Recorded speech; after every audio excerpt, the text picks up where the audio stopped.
cherished viewers, welcome back to Sandy Home Recipe.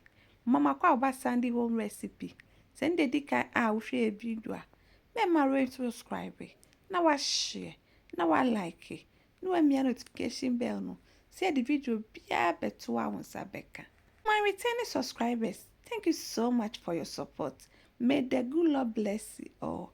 And we see a homemade tomato paste. Let's start. You better can come me garden mu akotete tomatoes no dia abre no. And then be ye tomato paste no.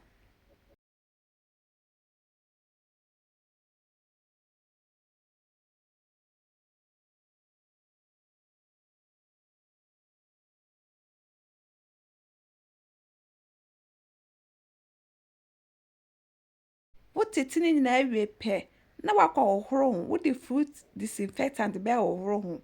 Wo wi anu atwitwa into sizes.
Hwɛ na de agu opan mu. Na wo da kosi gya so anoa. Wo ho anu wabie su no wanumu. Se ni nyina be no ayi.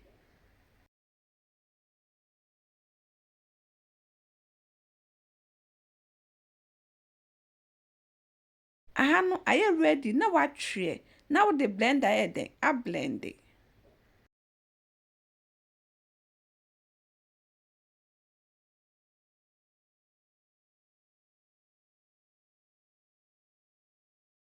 Wa blend awie no. Now the strain na eden a strain so.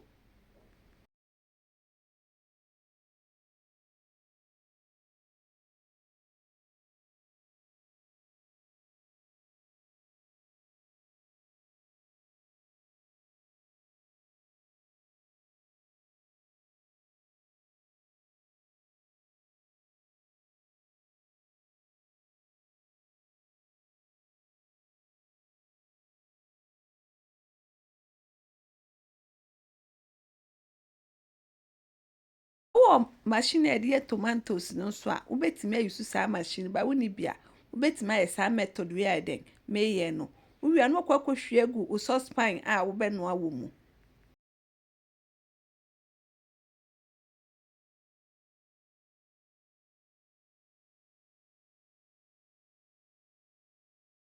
wo de go pan mu wi a na wo de akosi gya so anoa mu kakra.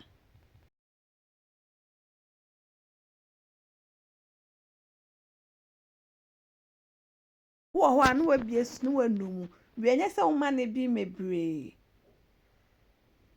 Wo de enchi eden aka ho na ehuru ne beba ni na wasa afri ani.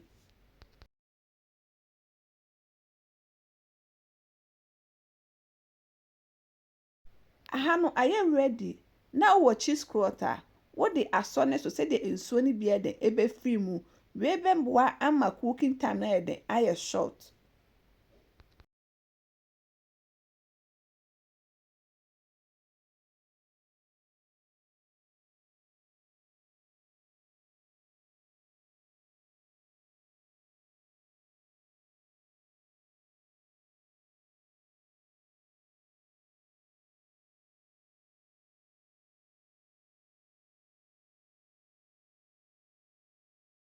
Emra wo asọ ne so awie no ensuo na ewo ase no be sande bi eden egu so ba on pen so a onye ne saa. O yaso ne so no ensuo na yenya free mu ni nie wo be hwie ede egu na wode wo tomato paste no egu saucepan mu na da kosi gya so kakra ba abɛkye mo kakra say no watete egu saucepan mu na wakɔkye mo kakra yɛden ɛwɔ gya so na sɛ nsuo kakra wɔ mu a ne nyinaa yɛden ɛbɛfiri mu.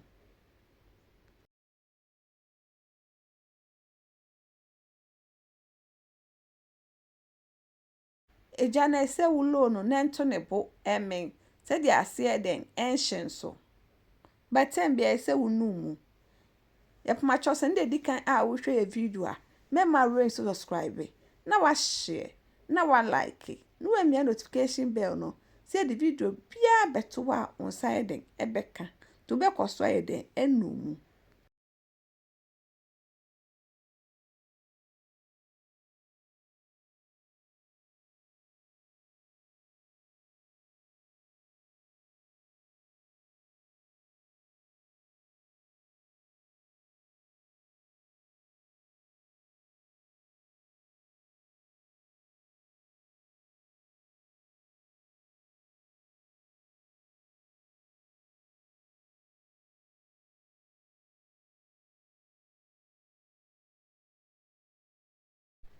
Aha no ayɛ ready nsuo no nyinaa yɛ dɛ afiri mu na wakɔtete agu wo bottle a wobɛ store yɛ den ɛwɔ mu.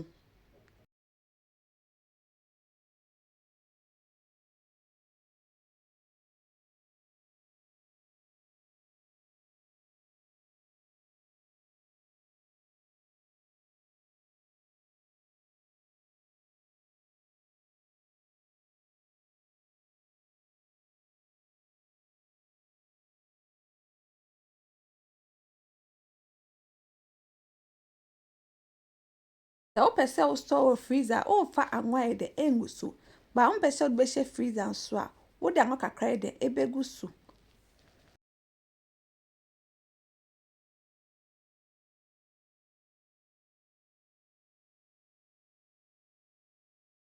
Now this our homemade tomato paste. Please like this video and subscribe to our channel. Thank you so much for watching.